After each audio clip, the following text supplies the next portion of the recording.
This is kind of hard for a bunch of cowboys, isn't it? Oh, we're not used to it. We'll have to practice. All right. Here with Mr. John Klump and Vinny Griffin.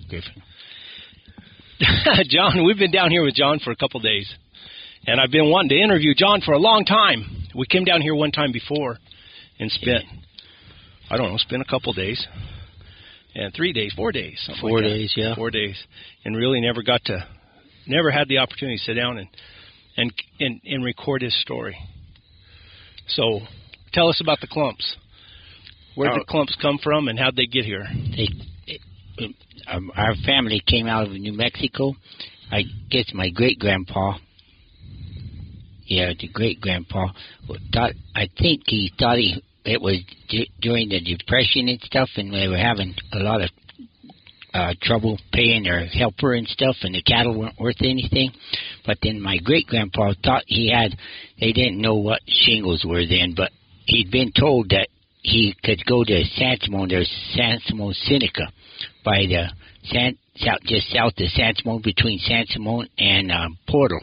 So he wanted to go there, so they ended up telling the cowboys and the people who worked for them, they were partners with Keeney's, and the Keeney's are still they're still in the same country, but I think they separated the same as my great-grandpa.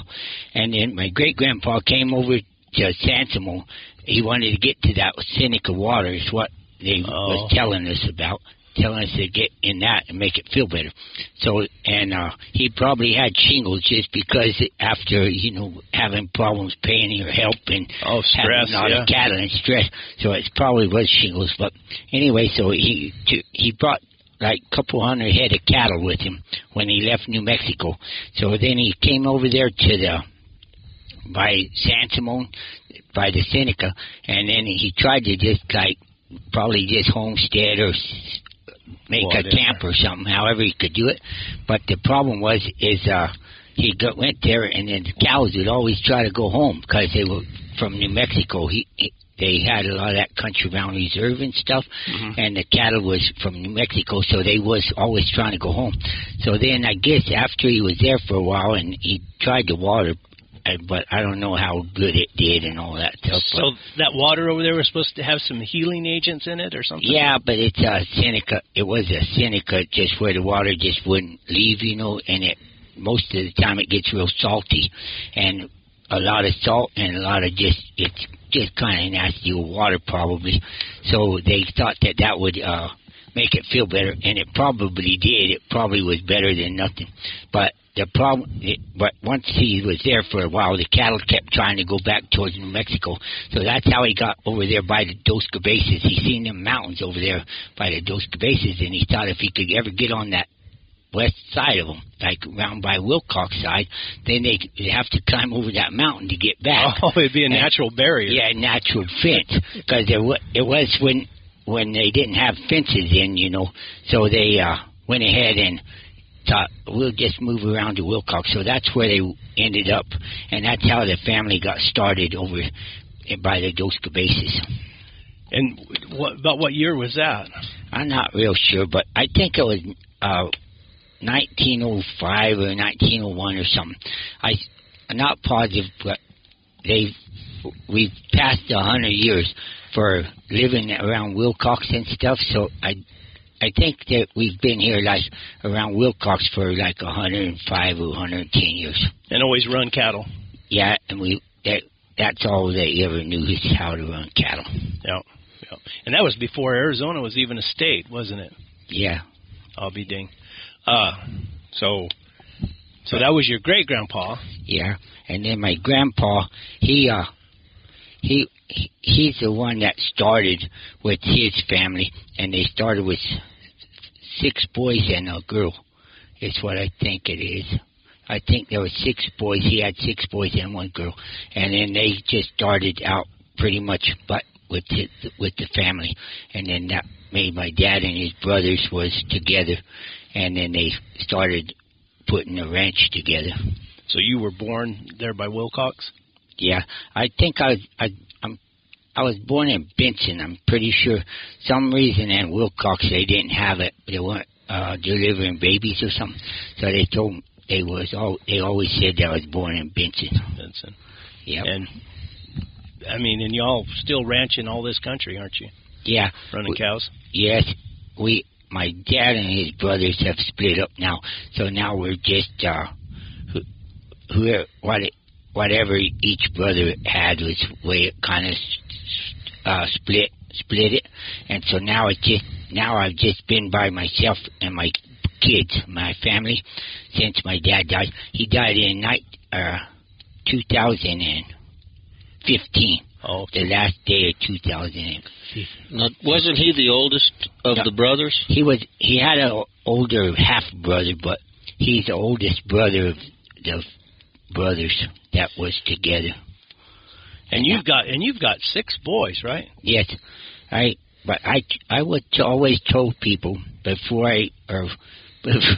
right when I was first married, I told them I was going to have 7 boys. I wasn't planning to have 7 until I was only planning to have 2 because I thought 2 was good.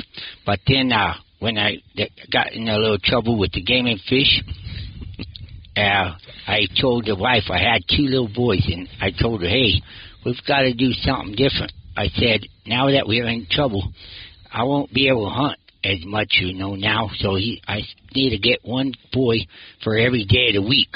So I was planning to have 7. And but what happened? What happened to the 7th one? The 7th one, I didn't get him. But did you just get old and quit? No, it wasn't all together that. I didn't have it. I never had a whole bunch of quit in me.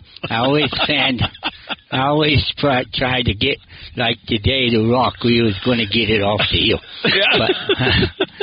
But so anyway, no, I didn't have a lot of quit in me. But what I did, I went with 5. I had 5 of them, and then I thought, well, that's pretty close to 7, so it wasn't telling a big story. So then I did have the 6th one accidentally, or just happened. I just had him. So then, yeah. So I had the 6th one. So then when I got to Safford, it's a Mormon town in Safford, and the nurses there, I just said, hey, I said, if I was to have 7 boys, 1 more, do you think for sure it'd be a boy? Because I said they'd give me trouble from now on if it was 6 boys and 1 girl. So the nurses said, no, you're safe. You'll be able to have another boy. But that time the 6th boy came, I kind of knew. The wife, she had to do it like one of them cesareans, on him. So then I said, I knew that she wasn't planning to have any more. She was thinking, no, I had a plenty. So then I got to the house, or I went ahead. When I got home, I couldn't sleep. For like a month straight, I'd sleep for like 5 minutes and then wake up. And and then after about a month, I finally said 6 is just the right number. So I quit. Kept you up at night. Yeah, kept me up at night for a long time. But then I ended up with the 6, and I'm real lucky. None of them. They're all still living and stuff. They all grown and all growing. And most all of them run cattle too, or ranch? Yeah, they're all helping me. They help with our ranches, and now we have probably 4 or 5 different ranches. Oh, cool. So we almost have everyone something that they. For sure, there's plenty for them to do, but they almost have one place of their own to take care of. Oh, that's good. Let me interject here. I've had the pleasure of knowing John's family, and every one of his boys has got so much good manners and respect, and they just treat people real good, yeah. Yeah, the way you'd want to be treated. And so, John, you've done a fabulous job, and some of your grandkids I've been around, they're just carrying on that trait of good-natured, good manners, and you guys are doing something right. What do they say? It's the cowboy way. It's the cowboy way. Okay. We'll have to tell them that the cowboys do it right. What? Now we talk about the hounds. Okay. Did you have any? Was your grandpa or your dad or any of them run hounds? No, my dad, he had a friend. I better tell you this real quick. He had a friend, and they always liked hounds. And so the two of them always had hounds, but they would like to go hunting. Like either when it snowed, they'd try to go hunting, but they didn't hunt often enough to get their dogs to know what to look for. Yeah. So when I was in second grade, one of my teachers had us write down told all the kids, write down what you know for sure you don't want to do when you grow up. And so I wrote down, because my dad and his friend, their hounds never would catch anything. So, and I'd always hear a lot of times I wasn't very big, but I was probably like 8 or so, and then we'd find a fresh track, and you know it's fresh. You'd see it, you'd know it's real fresh. So they'd always send me to the house to get these dogs, and I'd go to the house and get the dogs, and we'd get up there, and I guarantee you they'll just look up at you. They wouldn't. If you got there with them, sometimes they'd probably get a deer before you got to the place. But if you got there, they'd normally just look up at you and just wouldn't do anything. So on that note, that little letter that I wrote, I was going to tell you, as second grade teacher, I still have the letter somewhere. I'd like to find it again, but it says that the only thing I know for sure I don't want to do is have dogs when I grow up. Because I said, man, them things aren't any good. They work me to death going and getting them and never have no fun. So that's what I said when I was in second grade. So then it wasn't until like I was probably 5th or 6th grade. One of our teachers, there was a teacher, a superintendent who he's a principal. He had a hound, and he said, John, he says, I got a hound that has some puppies. He says, you want some puppies? But by then, I'd almost could read the red fern grows, where the red fern grows. Yeah. So that messed me up. Then I was thinking I was going to get some dogs, I said. But when I get the dogs, I said, I want to just chase everything I can chase that I can catch. So skunks was one of on the first of the list. And so I chased everything I could chase with these. I got 3 from the school teacher, the principal teacher. He gave me 3. I called one little Ann and one Big Dan, you know. Just like the red fern, yeah. Yeah, I had to do that because I thought the red fern was a good story and all that. And so, anyway, so I named him, but I ended up, and the other ones I named Raleigh. I named one Raleigh out from the superintendent, and that one she was a black and tan, and she was long-legged. One of them was so short it couldn't hardly crawl. You know, it was like I don't know how one could come out short, one long-legged, but one couldn't hardly keep up at all. And then a snake bit the other one, so now I was down to one of them. And then a school teacher, he seen one of my dad's old hounds, and so he went and found a female. He had a female hound, and he said, let's breed them 2 dogs together. So I said, okay, no problem with me. So I ended up getting one dog out of that dog, and that was old Sally. I call her Sally, and she's a walker dog. She's real pretty, just looked like a pure walker. But then the third one I accidentally got was old Tommy Martin, the same friend as my dad. I told you that they had a hard time getting their dogs to catch anything. Oh, yeah. Dang, if he didn't go buy a dog, I don't know. I thought he got it from old Marvin, probably. Glenn? Marvin Glenn. I think he got the male dog, and it was a banjo dog. So the females that he had was an old man, John Forsyth, and he just lived in a little farm on the Kansas Settlement Road, real pretty close to Sandy's. Yeah. And anyway, he had bobcats. He would hunt bobcats, but he loved to hunt bobcats, and he caught quite a bit. But anyway, Tommy, his dogs were all inbred as could be because he's an old man and keep his own bloodlines and all that stuff. So Tommy Martin got that one dog called Banjo, and then he bred her, and I ended up with one little puppy. I thought, well, I better not get a whole bunch. I was thinking just 3, you know. So I had Tyke, and that was a little Walker female, but little female, and she's kind of mean. She would, anyone else get around her, she'd bite them if they try to get her. But she was nice to me, and I let her sit by me in the pickup and all that stuff. And one of my friends that I sold her to later, he said, I'm never going to let no dog of mine sit beside me in the truck, sit on the seat. But then it wasn't long after when I did sell her, he was letting her sit right beside him on the seat. He didn't bother him a bit. So that was the first, that's how I was started out. When you had those dogs, did you ever catch a lion? Oh, yeah. Right away. See, when I was about, I think I was real close to like 14 or 15 when them 3 dogs started catching lion. And then once they started catching lion, I caught a few bobcats first, you know. And once I started catching bobcats, I chased a lot of fox too. So they were pretty good fox dogs. They was fast dogs. And so then after I'd caught a bobcat or I'm just checking things. Once I'd caught a bobcat, then it wasn't long till I told my dad, I said, hey, I think these dogs are ready to catch lion. So then it wasn't long till they started catching lion.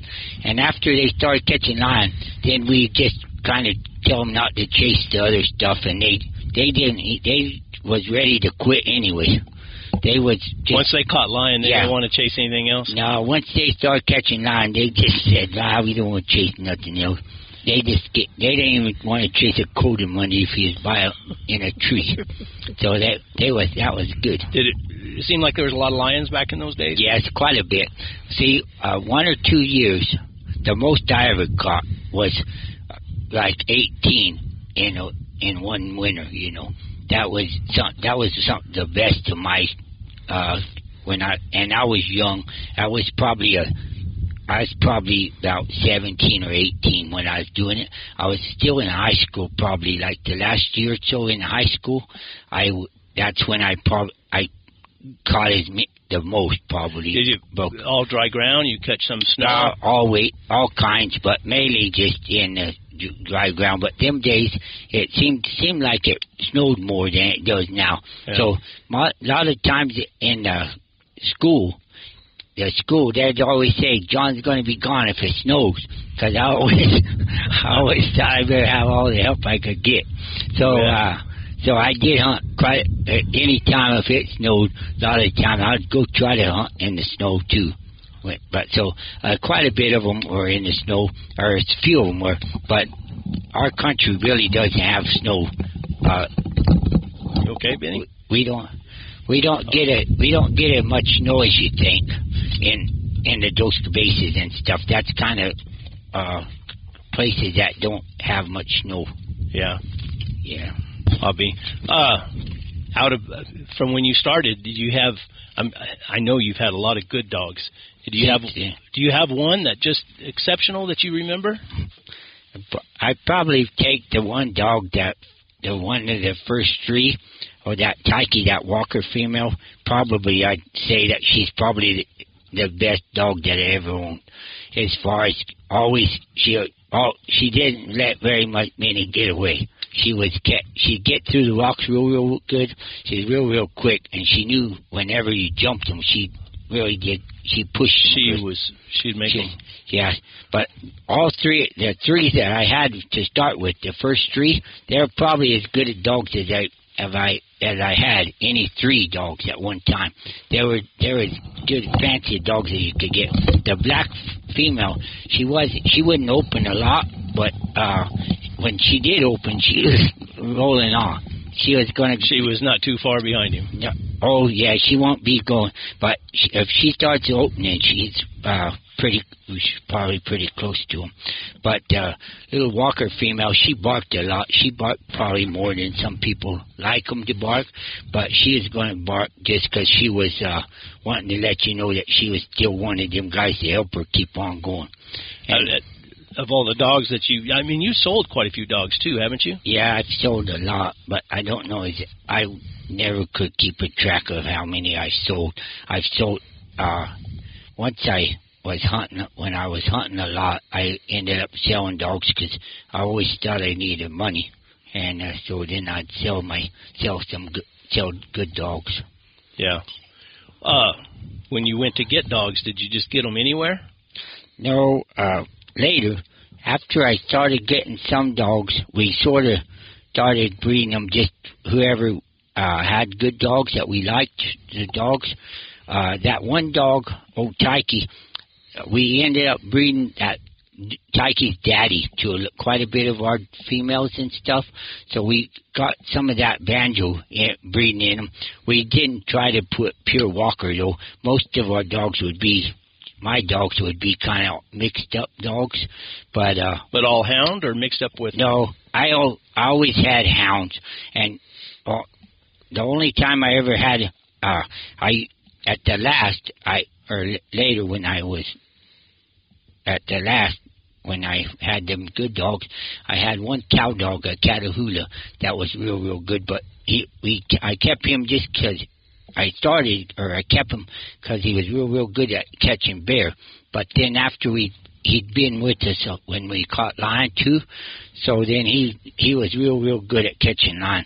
He was real good when they jump him. And then even before, if the track kind of got good, you could always tell he was, trailing it, and a lot of times he'd kind of find it before the other dogs, because he would be in front and then find it. Did you run a lot of bears too back in those days? No, I never really ran many bear. We ran a few bear right there, kind of when I had the real good dogs and I was hunting a lot. We ran a few bear, but I never have run a lot of bear. I never ran bear until I had that one cow dog, and then I had another old hound that he wouldn't cold trail good, but he was real tough. If he could get to a bear, he'd bite him. He'd make him climb or whatever. He'd bite him, but he was kind of slow. He wasn't fast as a cow dog, but once a cow dog slowed him up, then the old dog could catch up. Or he was a slow type of dog, but he was a real gritty hound, Yeah. He was real gritty hound. For a hound, he wasn't scared. He would go ahead and try to get hold of them. Have you? I mean, I noticed today. Have you always had dogs like that cougar and that yellow dog? They scattered out in those bluffs. I mean, they were. Yes, they were looking for something. Yeah, that's what I was wanting, is dogs that will go in the rocks or go through the rocks faster than hounds. I've been telling the kids, but the red female, I didn't really plan on letting her go with the hounds, but she's supposed to be a Catahoula of some sort, but she doesn't really do good with the cows, so I thought she sort of likes to hunt. So that's why, and she's my buddy too, so I just like her really good. Or she likes me real good, so I thought, well, I better find a use for her. So I thought I'll just take her with the hounds. So, yeah, they were out there looking. I mean, I'm used to just trail dogs that just stay trailing. They crossed the canyon. They crossed the canyon and was looking in those bluffs on the other side. Yeah. Cougars, Cougars always out looking. Yeah, but the two days before, they let a lion that they knew they shouldn't have let get away, so they're trying to make up to you? They're trying to make up to me. They want me to feed them good. John, don't say that on this deal. Oh. You'll embarrass your dogs. Okay. I was there, and I understand. Something I've noticed and I told Benny about, and I didn't tell you. But have you always had like a knack with your hounds? I mean, now I've heard it from several people. That you were a good trainer. That you're a great hound trainer. I think I am good. Just on the show, I got one dog that's laying down, but it's not a hound. But I'll still call his name, and then we'll see if he comes when I call. I just get call him twice, okay? Yep. I can't tell if it's who or. I gotta see. Who's this over here? There's a little fuzzy female. Which one's this one? This is Coach. Here, Coach. Ah. See, I said Coach. He was one laid time. down to sleep. Yeah, but I told him, and that way you can tell which dog it is. Here, Coach. Come on over here. You can't tell them apart, can you? No, here, Coach. Oh, he doesn't like to get in the smoke, but you can tell he's going to come anyway. See, I called him over. And so that's the way I try to keep my dogs, so that they're pretty well minded and they know their names. You have it down here close to us. You have an easy way of going with them. Yeah, I normally don't like to hit them very often. I use a shocker on them some, but I'm pretty easy with that too, because I figure that, especially if they're not no trouble. There's a few times that I finally have to shock them because I get tired of them keep doing the same thing over and over. Yeah. But most of the time, your dogs want to do right. It's just like a good horse. If you're riding a good horse, they want to do right. You just got to know what to show them, and they'll make them do right. Yeah. So that's why on my dogs, if I don't like something that they're doing, then I know it's because that I'm not doing it right to teach them. It's your fault. It's my fault that they don't know what's going on. What are some faults in dogs that you just won't tolerate? I mean, besides fighting, we all know that. Yeah, we don't like fighting. I don't really know exactly. There's most of the time, a lot of times people are so scared that they think that they're not learning fast enough, and they think that they follow along or they don't have no ambition. But about 90% of the time, the dog doesn't really know, and it hasn't caught enough.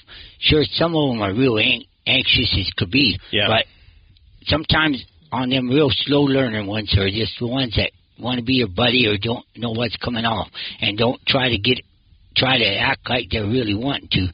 Most of the time, you just leave them alone because they're not no problem. If they ain't causing you grief, what the heck is it going to hurt to let them tag along? So if you just leave them alone, tagging along, then it seems like every now and then there'll be the right day, and it will just be like switch from dumb to good. Yeah. Right that one day.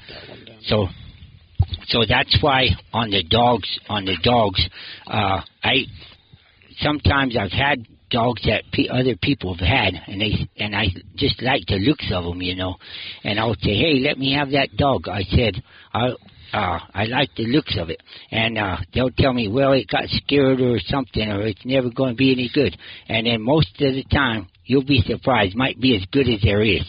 Yeah. And so, but like a lot of stuff, as far mainly what makes me the worst, or just if you have a dog that you can see that he can't keep up, or he's something, you know, his feet go real crooked or something, where he's just not made confirmation-wise. Confirmation. Yeah.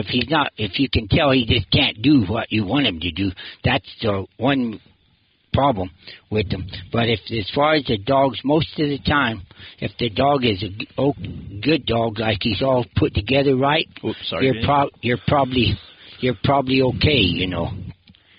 I noticed that you really have a good rapport. Yeah, it's just a good rapport with the dogs. I mean, you don't raise your voice hardly. You just talk to them, and they all listen, and it was really fun to watch.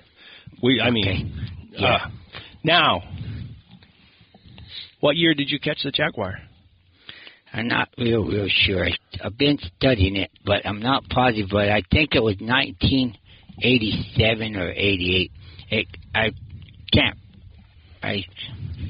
I don't really remember that one.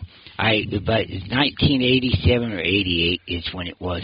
Were you hunting a lot at that time? Yeah, that's when I hunted. I was hunting a lot. I was hunting just pretty much every day in the winter time. If it was raining or something where you couldn't hunt, I didn't hunt. But I was hunting a lot then. Yeah. Of course, you were running cows and you had calves and stuff, and that was probably why you hunted a lot. Yeah, that's then I was just hunting a lot then, because I didn't hate any hunters. I didn't have really any people that I was hunting with too a lot. So I hunted a lot to keep the lions from eating the calves and stuff. Yeah. And I hunted the Dos Cabezas a lot, because that's where most of our cattle were and stuff. Yeah. So that's how I got to hunting, or I hunted the Dos Cabezas a lot. So tell us the story, the Jaguar. How did that come about? And you got a picture somewhere, don't you? Do you have it with you? Yeah, but I didn't have it because it was my mom. She had it in her house, so I didn't have it. And she wanted it back the other day. I wanted to just get a picture. I brought it to show it to you. Yeah. But then I took it home, and then I took it back to my mom. She was worried I wasn't going to bring it back to her. But that's where it is. Well, tell us the story. How did that day, or had you been several days? It started out a lot. It probably started out like 3 or 4 months at least before that, because one time I can remember I was over there in Immigrant Canyon. That's close to our house, just south of the house in the Cherokee, and there was a calf killed. It was a pretty good sized calf, and we thought, well, we can catch this one. And our dogs was good, and we had them. They were in shape, and they were good dogs. So we thought we could catch it, but we didn't know what it was. We just thought it was a mountain lion. And so we chased it that day, and it ended up getting away. Our dogs went almost to Wonderland of Rocks before we got, and that's a long ways away. So before we got them stopped, or they just give out, and then we went in and went home. And I had an old friend that hunted with me a lot, old Bruce Bull. He's in that picture. With the Jaguar, and he hunted with me a lot. He was my friend, but he was older. He was like about 75, and he hunted with me a lot. And I went and told him, I said, hey, Bruce. But then I chased him like 2 or 3 times out of that country and off of that calf, and every single time it would get away. And I told Bruce, I said, man, that lion can run like crazy. I said, I can't stop it. So he told me, well, and that's the first thing he said. And he'd been to Mexico once or twice to hunt jaguar. And first thing he said, I can guarantee it isn't a jaguar. That's all he said. It isn't. He said, I can guarantee it isn't a jaguar. And all I told him, well, I don't know what it is, but I said it can really run fast. Because I said I can't catch it. So then it just kept going along for quite a while. We ended up chasing him, like, I bet I've chased him probably 6 or 8, maybe in 10 times before. In a period of how long? About 3 or 4 months, probably. 3 or 4 months. Yeah, probably 3 or 4 months. And every time you cut his track, was it on a cat, or you found him, was he killing a calf? Not every time, but a lot of the time, I'd find calves where he had killed them. Did he cover him up like a lion? Yeah, he covered him up just like a lion. You couldn't tell by the covering it up. You might be able to if you really know what you're looking for. Someone says that, I don't know, they say when a jaguar scratches, that makes that scratch, if it's a tom, he'll bite the limb by the trail. And if you see them limbs bit off, then it's a good chance it's a jaguar. But as far as like all this stuff before, I never had no idea. And I'd seen his track in the snow, and I'd seen it, but I didn't have any idea it was a jaguar. Because one reason is because old Bruce would tell me, no, I can tell you one thing, it's not a jaguar. So I didn't. But you had your suspicions that it might be. No, I didn't. I really didn't know what it was. I just told him, I don't know what it is, but I said, this guy can run. That's all that's all I know for sure. I said, he can run. So anyway, then when we finally did catch it, then there was one guy, John Kibler. He's been. Hey, I seen your picture in his book. Yeah. So anyway, he was with us, and he'd been with me like 2 or 3 days before, and we chased it was the jaguar probably, but we didn't know what it was. And so 2 or 3 days before, John, he was with us, and we chased him, but ended up dogs give out, and then we just have to go pick up the dogs as they were giving out. So then the day that I went, I told him, hey, I'm going to go back, because I said it was like one night, we missed one night. So I said, I bet you he'll be there. So I told him, I'm going back. He said, well, I'm not going to go with you today. So I said, okay, well, I'll go by myself. So I went up there, and sure enough, I was on a big ridge. There's a big ridge up there, and it's called like Whim Ridge or No Man's Land on this on the side where the spring is, no man's land spring. So I was up on that big ridge, and they started trailing. While I was on, I found a track where we was going right, and went off towards the canyon. And a track, the Jaguar. Did you notice any difference? No, I didn't know. I wasn't thinking, to look for anything. You just seen a big track. So I just seen it was a big track, and I knew I was going the right way. So then when it went off that ridge, going off towards the bottom of the canyon, there was like a little spring down there. It was called No Man's Land. I got off, and I had a pistol, but I got off, and before I got down very far, I could hear the dogs, like, barking right at it, because you could hear it, like, scuffling a little bit. And then the dog, before I could get down there, then it would just ran off, And then it ran around the hill right below me, but I couldn't see it. There was a lot of trees and stuff. So, but I know it went that way just because the dogs went right below me, close by, and then I went around to the ridge, to the top of the ridge, and there was another hill that was straight, and it was kind of open, going up to the top of the hill, and I looked the whole way up. I never did see it. I never could see it, but I know good and well he had to have been going up that hill. And the dogs, they were going fast there. They were running pretty fast. So it takes a little while to get up it with the horse. So when I got up, going up the hill, then I thought, man, and I could tell I hadn't caught him yet. He's still going up, outrunning us again. So I told him, when I got to the top of the hill, I called my little sister, Marie, and I told her, hey, I said, I got a couple young dogs in the pen that isn't run down. And I said, and she had a couple dogs that she has of her own. So I said, bring them 2 young dogs and bring whatever dogs that's walking. And then I told her that it was going towards like a road. There's a road above Masonic. It goes up the canyon quite a ways, just like a 4-wheeler road. I said, it's going towards that road. And I said, get everything ready and then come and meet me there. So it was like, it wasn't real late. It was probably 10 o'clock when we jumped him. And by then, it was getting probably maybe 11 or now it's probably 12 at least. And so then she said, okay, I'll start coming. But we still had a ways to go. But by the time we was going from the ridge when they topped out, they were just going almost where you could just walk and trot to keep up. So the dogs were already running like tired, where you could just walk and trot with a horse, and you're keeping up. So then, whenever it must have been close to 4 o'clock, because then it was the winter time, so the sun goes down quicker. And it was getting close to 4. My little sister came, and I guarantee it couldn't have met in a better place. Just as the dogs was coming off the ridge, she was just coming up the road. So then her dogs just fell in with my dogs, and they were all tired. So then they started out the other side of the hill, canyon, and there was a whole mess of javelinas. I said, man, look at all them javelinas. I said, that would probably mess up our young dogs. I said, they'll probably go bark at them. So anyway, somehow or other, I told my sister, man, and my horse was so tired, I was tired, and my dogs were real tired. So I told my little sister, I said, if you want to, I said, let's just, if they chase the pigs, I said, we're through, we're beat up. So I said, we won't be able to do it. So I said, if they don't chase the pig, we're going on. So she said, okay.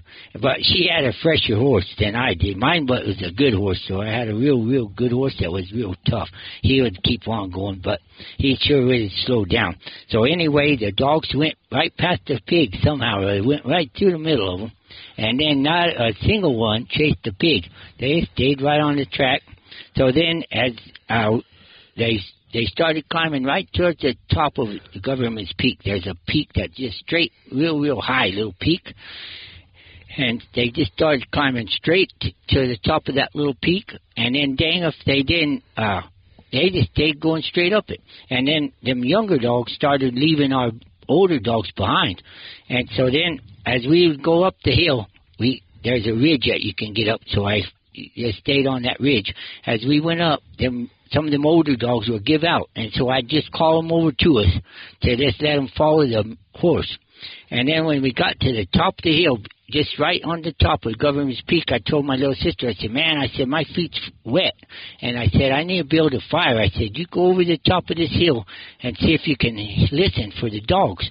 And so she said, okay. So I built a bear grass fire to get my feet warmed up and kind of get my pants to dry a little bit. And then when she did that, wasn't long before she come back and says, hey, I can hear them. They sound like they finally got them. And so then I stayed a little bit to get warm, and then I got on top of that hill, and it was like whenever you think it's so far away that you couldn't, no way possible to hear them, you could still hear them. It was just a straight shot, and it was night time then. It was probably 8 o'clock, and the moon was already coming up. So then you could hear them, and you could say, hey, them dogs have got them. So then I told my little sister, I said, man, I said, we finally got him. So I was pretty happy, and I knew to go down a ridge that had a fence on it, and I knew that I could get all the way down off that ridge. So we just got along the fence and stayed on the fence, and then we went ahead and went over to where the dogs were barking, and there was just like a small cedar tree, not a real big one, about like not maybe just a little bit bigger, taller than your head, but it was a small one. And they were barking right under that cedar tree, just running around barking right there. And so I told my little sister, we had a real cheap little flashlight. Them light days, if they even had a light, you thought you had a good one, you know. So we had the cheapest little flashlight you can get. I can't really remember, a little plastic one, kind of flat-looking thing. And you had a little button you push forward. So I told my little sister, I said, hey, I said, you get this light here, and then as soon as you turn it on, I said, I'm going to shoot it, because I said, we can't afford to chase it any longer. So we got over there pretty close, probably maybe 20 foot from it, or probably close to 20 foot. And she turned on the light, and that son of a gun just put his head back like real quick, like looked right at the light. And I told him, sheesh, that's a Jaguar. Then I knew it was a Jaguar. But until then, I didn't have no idea what it was. And all I knew is it kept eating our calves, and it could really run fast. And I even had dogs that could run, too, them days. But sometimes they probably, like my Catahoula, like you get a little Catahoula in them or something, they probably can run a little bit further quicker, you know. Yeah. But most of my dogs a lot of them were pretty fast. Some of them were walker dogs, and so they were sure enough running as fast as they could run. And he would still outrun us. He would still outrun us. And the dogs would get tired, and then once they get tired, he'll just stay trotting in front of them. And you can't make him stop. So then, that's how you ended up with the Jaguar. Yeah, that night I killed, but I didn't really tell you what all happened. Soon as he went off the hill, soon as he turned his head, he didn't let us have time to shoot him. He just turned his head, looked at us just an instant, and then turned right off the hill and went down a big canyon, or in a little canyon, had a little side canyon. So I rode down, but by then all the dogs was there, because all the real tired ones got back together. So then I had all the dogs with us then. And so there was probably 12 or 14 dogs. I'm not sure exactly how many, but there was probably 12 or 14 with the 2 packs. And so then he ran off the hill, and he got in like a little bitty deep canyon. And some reason I went below him first, and I started walking up to a little creek below him, and I thought I wasn't even thinking.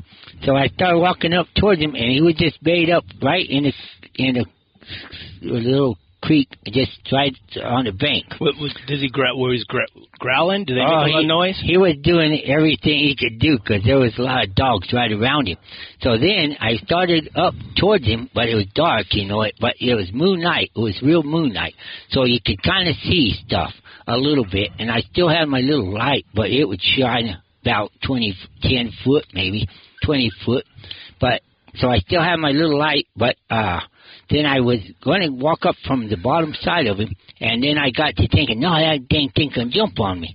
So then I thought I'll get on the side of the little creek on the opposite side of him, and then I'll just shoot across.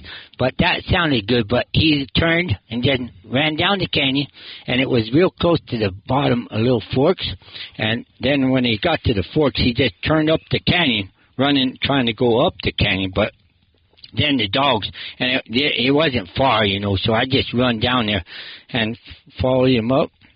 But it wasn't far to the bottom. Then he turned up the other canyon, and then by then he was tired, and the dogs went ahead and grabbed him.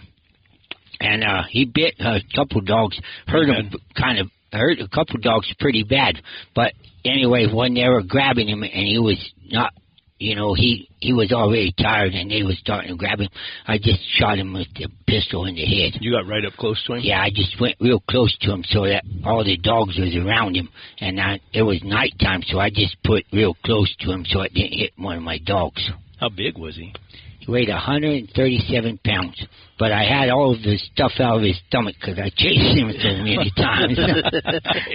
So he was hungry. He didn't have any clump beef in him? Not by then. He might have had a few hairs left in him, but he didn't have no meat, I can tell you. So he was living in this country then. He was staying up here. Oh, yeah, he stayed there. He liked it around the Dos Cabezas, and he did go as far as immigrant in the Chiricahuas. I don't know how far south he was really going into the Chiricahuas, but he stayed on our country a whole bunch because we've seen a lot of times where he killed cows, and I don't think I ever seen him kill a cow, but if they weren't about 600 pounds or 300 to 600, he wouldn't want to kill them. If they were too big, huh? No, if they were too little, he wouldn't want to waste his time. Oh, if they were too little. He was a show-off. Yeah, he wanted to grab his teeth and use them up a little bbit. How old do you think he was? I don't think he's old. I think he was like probably 7 or 8, probably, just by the teeth. He was probably his prime of life, Could have been 6 or 7. His old teeth was real long, and they were real sharp, too. They hadn't been worn down any or anything. So he probably was probably 6 or 7, and then that way he could run good, He was in probably perfect shape, and the strongest he could be. But they always say, do you think there's breeding females in this country at all? I don't think so. Well, so far, all they've ever documented was males. Yeah, that's what I'm saying. They usually have say a bigger it's circle. A wandering male that's wandered into here. Yeah, that's so far what the only thing they've been able to show is males.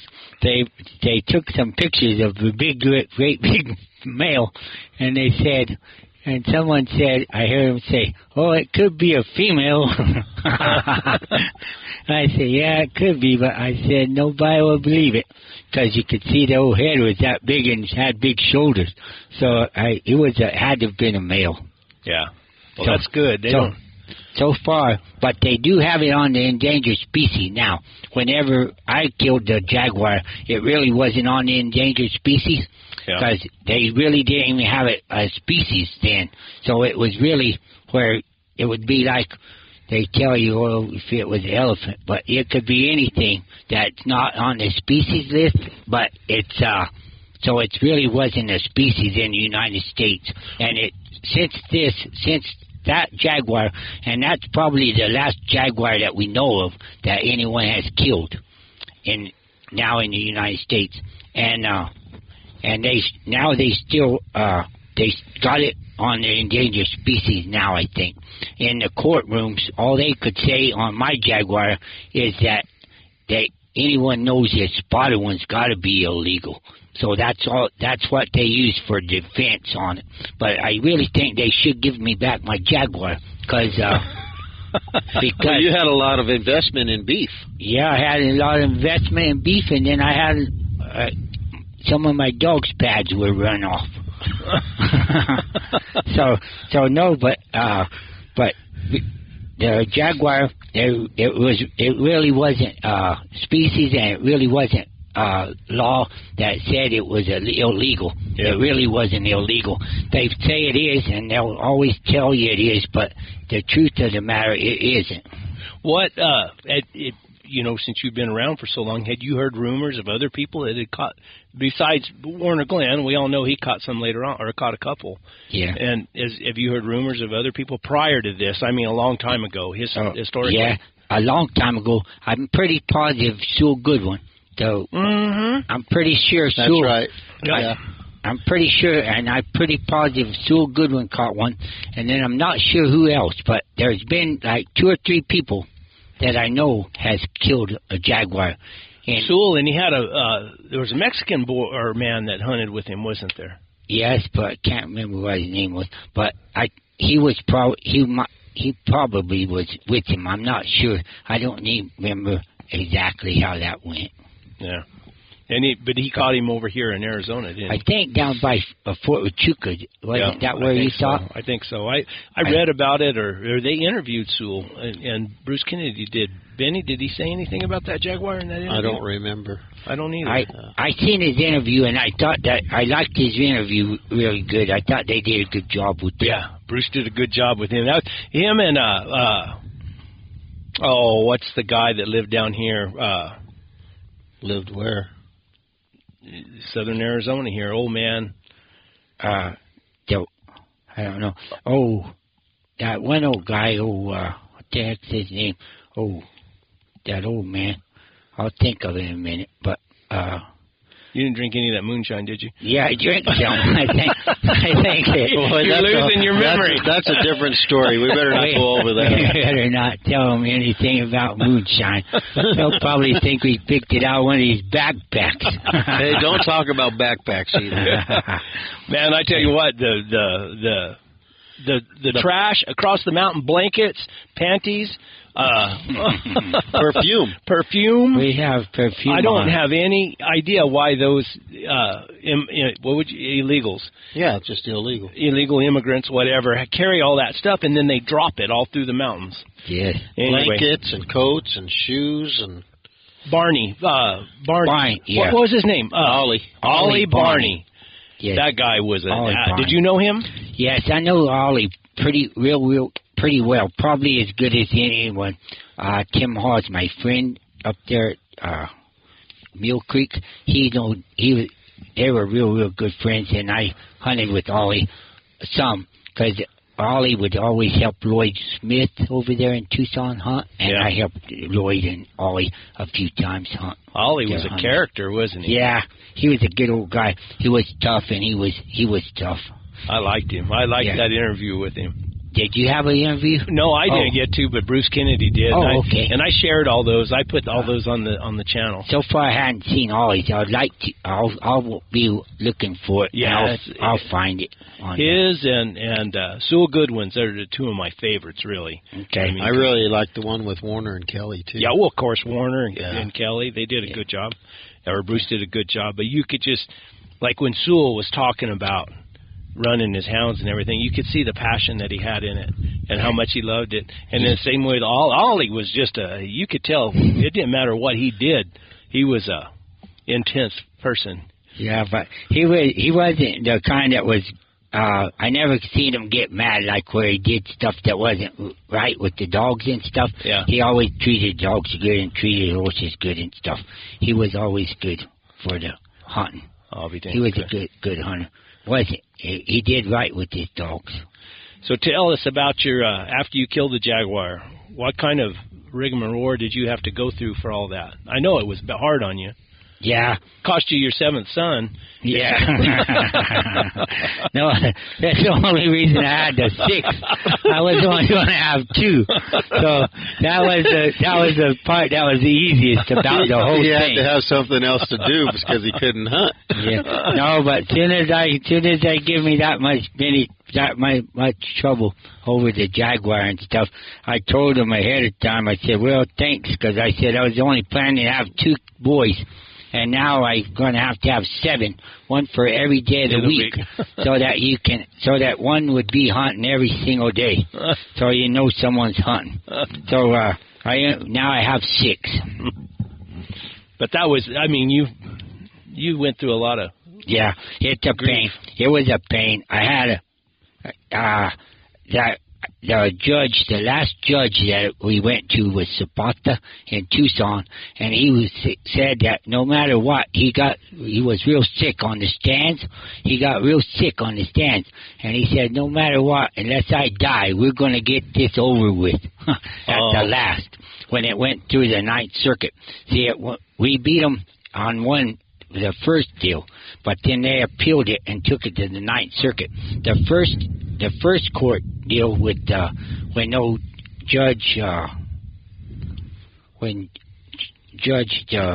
other judge, and I had a attorney, Gary Spector, and the judge's name was I wish I could think of it right quick, but now I forgot it. But I'll think of it in a minute. But anyway, he was the judge that ruled outrageous government conduct against the game and fish. Oh, really? Yes. So he is, and but anyway, he had never been overturned on a ruling, one of his rulings, until ours, and that's the first time he'd ever been overturned on his ruling on the Ninth Circuit. When it went to the Ninth Circuit, the 3 judges, 2 of them said that the game and fish was in the wrong, but the third one said they were in the wrong, but leave us alone, because you guys was in the wrong. But 2 of them thought that the game and fish was in the wrong, but they still thought we needed something, can't get away scot-free. So that's why they took it to the Ninth Circuit. But anyway, so that's how that all ended up. And they took away your hunting rights? Yes, they took away everything they could take away. But, so they took, for as far as guide license and stuff, I can't buy a guide license and stuff like that, probably. But I just been letting the kids do most of the hunting. Yeah. I hunt a little bit just for keep my dogs in shape. Well, didn't they drag you in and out of all of this for about 7 years, John? Yeah, it was close to 7 years total. That's what when I was going to tell you, Zapata said, this is almost holding a record for the longest court case. Really? Yeah, that's why he said, no matter if I'm sick, and he was sick, he said, we're going to get this thing done. What? So in today's time... Bilby. The other attorney was Judge Bilby, the one that ruled outrageous government conduct against game and fish. Oh, the other judge, yeah. Yeah, the other judge. That's the first judge, and his name was Judge Bilby. But anyway, somehow or other, he died before the Ninth Circuit went. It went before the Ninth Circuit, so he had already died before that happened. So if a person was ranching in this country now, and they had something like that killing their calves, I guess you'd have to call a government trapper, or what would you do? Yeah, we'd call the game wardens. Call the game wardens. Let them tell them, hey, come get your cat. It's being bad. Yeah, I don't know exactly how you can do. That's kind of a bad deal. I bet that'd be hard. It's kind of a bad Now deal. These people are going to have to deal with all these wolves up north and everything. Yeah, that's kind of the same reason that the Jaguars are here too, because they're wanting to keep us guys from having as many calves. Well, they kind of want a lot of people off the land, don't they? It's partly that's the truth of the matter, but you can't really say that to them, because they always tell you they're trying to help us out. Yeah, they don't finish the sentence. Do help you out of the area. Do they help you much, or? Oh, I don't really know. They seem like they're trying to a little bit. The game and fish is trying to. I don't know. They're supposed to be able to give you some of your money back if you can prove that the Jaguar ate your calves and stuff. Yeah. I think there's supposed to be some kind of a little compensation for it. Yeah, compensation that you can get back. That'd be a hard one to prove, wouldn't it? Probably. I don't know exactly. If you've seen them and have one of these cameras or something, you could say, yep, here he is. Look, eating my calf. Yeah. Do they come? I mean, but when he killed a calf, how often did he come back to him? So he would come back a lot. He'd come back and like I told you, he ate them up pretty well. So he didn't just waste them. He a lot of times he'd kill big ones, but that's just so he'd have it for a little longer time, probably. Wow. And then he liked to kill big ones just because it kind of gives him a little thrill, probably. More meat on the table. Yeah, just a little thrill, because you think, well, a little baby calf, you think, no, that didn't even give me no challenge. So probably want to keep his muscles strong. Yeah, that's amazing. That's a really, really neat story. Well, we're talking about things that get in the way of your ranching. And riding around, we can't ride anywhere that we don't see, like you were talking about, all of the paraphernalia, the left behind from the illegals crossing through the country. You ever find anything that they've done that would hurt your livelihood? Or the main thing, it's not intentional. It's not really intentional. The people that carrying all that junk with them isn't intentional. They leave it there, but every cow, about, I don't know how many cows, but a lot of the cows will go eat that dang stuff. Every backpack, you'll see every one of them been chewed on. Every plastic bag's been You got chewed. a bunch of stoned cows out there? Yeah, you get some that gets too much plastic in their belly, and then they have a hard time living. Oh. A lot of these cows, and I can tell you, this is not telling you just a story, but if you ever see a dead cow where it's been dead, and just look around there, I'll bet you any amount you can almost feel half a wheelbarrow full of plastic or backpacks or gloves. They're real bad to eat, gloves. And them cows will Is that why you pick up all the gloves that we No. come across? I try to keep one for the next day, because it seems like I go through one a day. I lose them. So that's the only reason I pick up the gloves.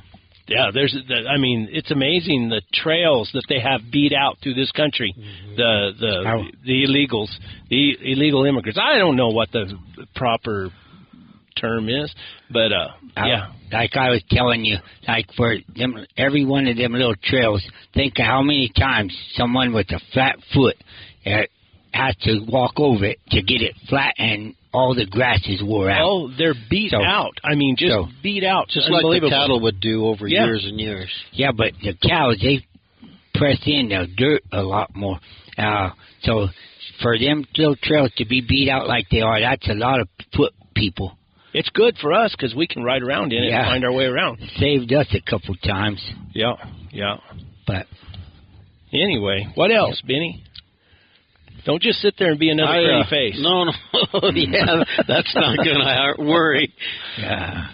The first time I ever heard John, Richard Dickerson and his family were living with me and my family in the 80s.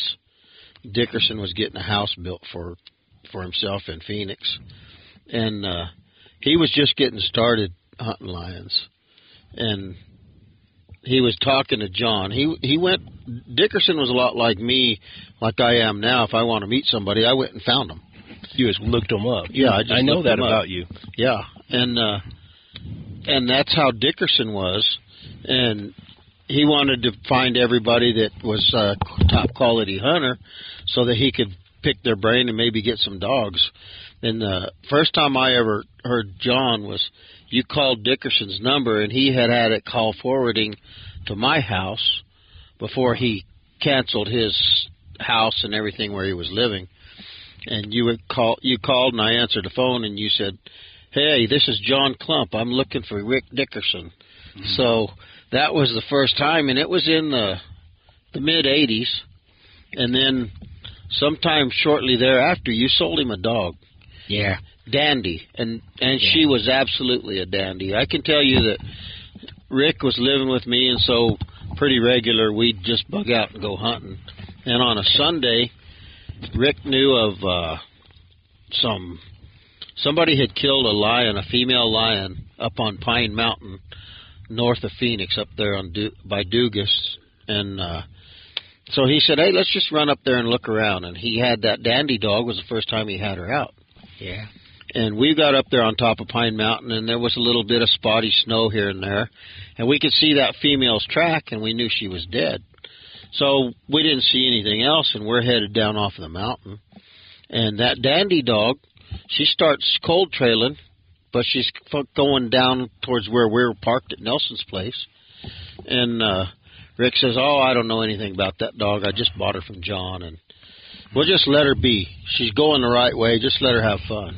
And we came. There were a bunch of fingers that came, fed down into that canyon. We were right in the bottom, headed back, and she's treed right up there, close enough that Rick says, "Here, hold my mule. I'm going to run up there. She's probably got a skunk." Well, that female had 2 half-grown kittens up there we didn't know about. And she put those 2 half-grown kittens up in a dead tree hanging out over a bluff. And that was the first I thought, well, I don't know how come you bought that dog so cheap from John Klump, but she is a dandy. Yeah, and she caught those 2 lion kittens. The spots were just about all gone, faded out, and put them both in one tree. Well, you've sold quite a few dogs down into Mexico to that Tony Rivera. Yes, the Jaguar hunter. Yeah, the Jaguar hunter. He called not long ago, but he called you too, I think. Yeah. But I sold him quite a few dogs. I probably sold him 10 or 15 since I was hunting and selling him dogs. I hadn't sold him any dogs for a while because I haven't had any dogs yet, and I haven't been training as many dogs. I just have a few dogs that I like, and I just keeping them.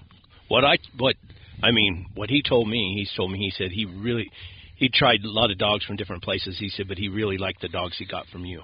Yeah. He said he really liked those. Yeah. One time, I could tell you Tim, a friend of mine, he wanted to kill a jaguar real bad, so he wanted. So Tony, he'd run out plumb out of dogs. One of them big male jaguars killed all his dogs. So Tony called and said, "Hey, if you'll bring us 2 dogs down, then we'll give you a free jaguar hunt." And so Tim said, "Okay." So we went down there, but he wanted to bring 3 so he could pick out the 2 he wanted. So anyway, they were all 3 pretty good ones, but one dog, we didn't like him very good. He was I don't know, he was good. He was cold trail, but man, he fiddled around too much, He wasn't pushing as much as we like him. So then when we stayed there like 2 weeks before, but it took us a week getting down and doing all our stuff, and then we hunted about a week before we ended up catching a jaguar down in the jungle with them 3 dogs.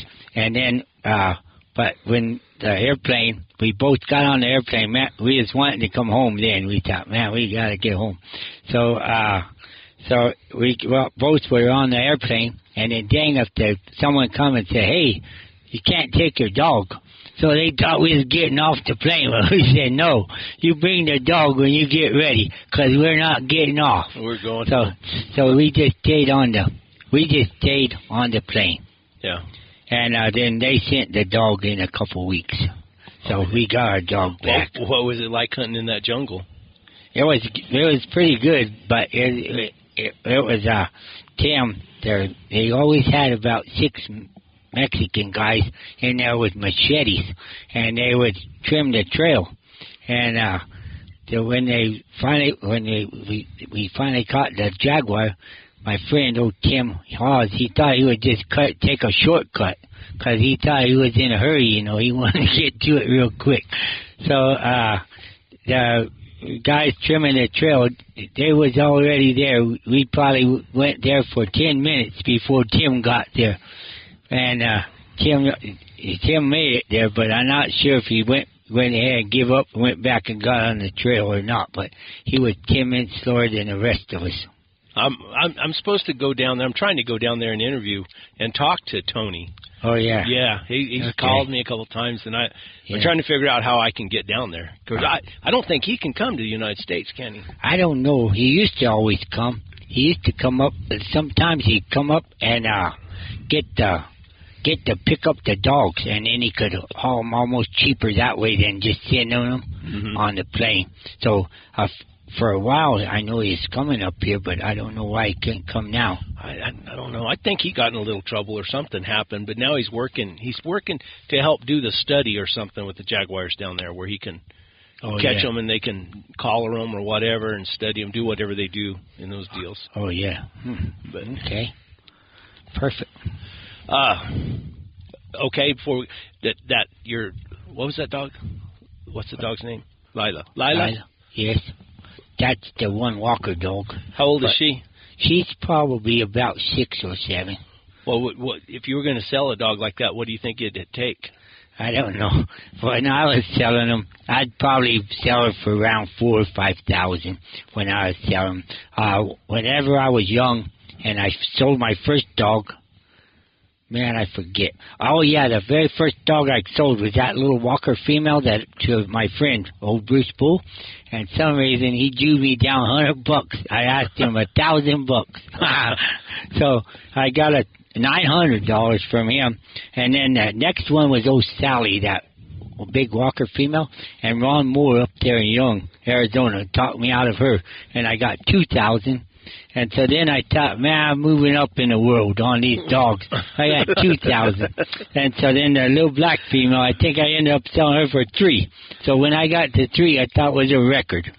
So most of the time, later on, I was getting like 4,000 and 5,000 for pretty nice dogs. And that was what year?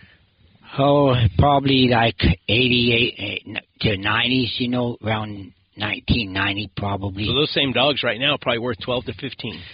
Yeah, probably, just because that's what a lot the people that are selling them now, they ask quite a lot of money. You know, they'd probably for sure ask $10,000 for at least. Yeah, they're more than that. Yeah, a dog like her, we rode through whitetails and javelinas and no lion tracks for 2 days, and then she opened up on that track up there, and it was old. And it's hard to get a dog like that. She's a nice dog. She wants to catch game. She's there. She isn't really the kind that likes to cold trail. You see her today. You could tell when she could smell it. She would jump forward, but she didn't even open because she wasn't thinking. She thought, man, we just gotta go forward. Yeah, we got to move it forward, dog. Who was the one who said that? That's what she was wanting to do. One of those bobcat hunters. She was wanting to move it forward. Well, let me say, go back to John's family just a little bit. I already bragged on his boys and his grandkids, but I've seen him with his kids and his grandkids, and he treats everybody the same. He's got that quiet way about him.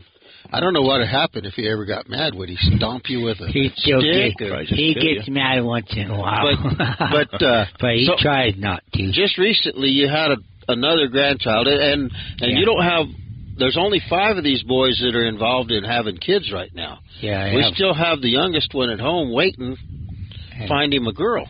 Yeah, but he's waiting. He has one in Oklahoma, but the girl said that she knows that she's from Arkansas. She knows she wouldn't get to see her mama very often. So she said she better just see him while he's there. There you go. So I told her that's probably a wise decision. But you just had the kids just had another grandchild for you. So what are we at, John? We have 17 now. I have 17 grandchildren, and I was 7 and 7. I thought, man, I'm holding out good, but the last 3 was girls, so now I'm 10 and 7. So yeah, but how blessed is that? That's pretty good. But that's why I was going to tell you that they're all close to the same age.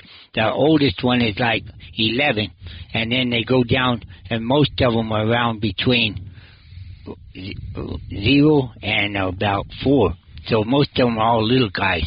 But that's why I wanted to have you do this little video and stuff. So the grandkids, they'll be really thankful to have it later on, probably. I hope so. Okay. And they'll have a little thrill. I hope that they either might get Papa. Yeah, they'll say, "Oh, there's Papa." Cool. And so that's why the video will be it will be fun. You got anything else you want to say or anything you want to talk about? I don't really know of anything. I think can you put that little bit about old Warner being my first guy that I hunted with that? Sure. Well, tell the story. Yeah. Whoa, a taco story. Yeah. My goodness. That taco story. Yeah. You might put that in because he was about the first guy Would you look at that and see if it's still on? Just look in the viewfinder. Right there, little screen. Okay, perfect. Thank you. Yeah, perfect. Thank you. Rolling, John. You're hot. Okay. We're making you the director now. But anyway, he was the first guy that I ever really had that went with me, and we ended up we caught a mama and a couple kittens, I think, the one time that I was with him, the first time I was with him. This Marvin, Warner's dad. Yeah, but Warner was with him, too. It was Marvin and Warner together, and then they had a hunter with them. And but Warner and Marvin both were there. Warner could get around really good them days, because I was young. I was probably like 14, close around 14. That's what Warner was telling me the other day. And so I was about 14. I thought it was kind of okay, but I didn't really know how to run and keep up with people. And old Warner, he left me. I got down. He's long-legged. Yeah, I got down there, but I should have. If I'd known how to listen, then I could probably found him down the canyon. But if I couldn't really hear the dogs, and then I couldn't see Warner, so I just waited for the other guys, and then I got back on my horse and rode down to the tree where we had a female across the.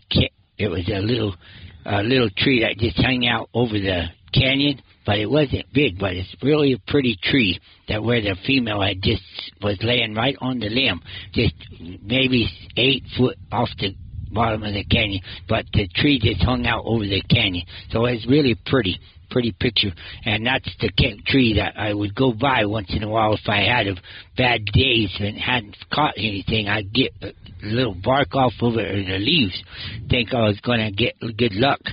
And and then the taco deal, that's another thing that I used to think would help my luck, is Warner and Marvin, one time we was going up a ridge, and it was hot. It wasn't hot. It was cold, but it was about noon, and we hadn't found anything to trail. So we was just riding up a ridge, and then we got off and ate and some tacos. So they gave me some tacos, and since then I would always say, oh, them tacos are good luck, so I'd eat tacos a lot. But whatever helps. I'll guarantee you, in this dry environment, in this rocky deal, whatever helps. So anyway, that's what we did with Warner and Marvin. Have you hunted with them quite a bit over the years?